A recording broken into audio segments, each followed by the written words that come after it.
July 9th, Daily Devotional from the Heart by Ellen G. White. The Promise to Israel. In the Lord all the descendants of Israel shall be justified, and shall glory. Isaiah chapter 45, verse 25. Abraham was called out from idolatrous family, and was appointed of God to preserve his truth amid the prevailing and increasing corruptions of that idolatrous age.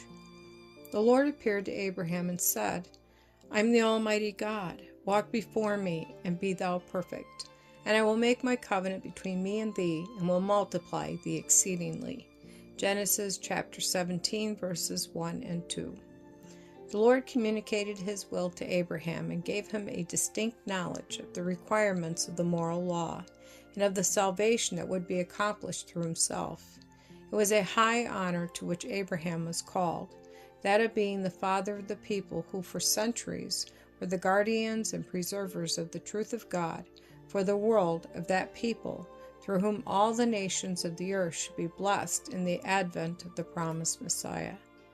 God conferred upon his faithful servants special honor and blessings.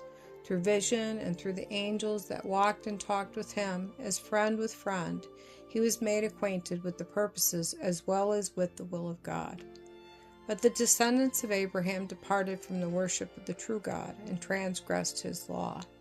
They mingled with the nations who had no knowledge or fear of God before their eyes, and gradually imitated their customs and manners until God's anger was kindled against them.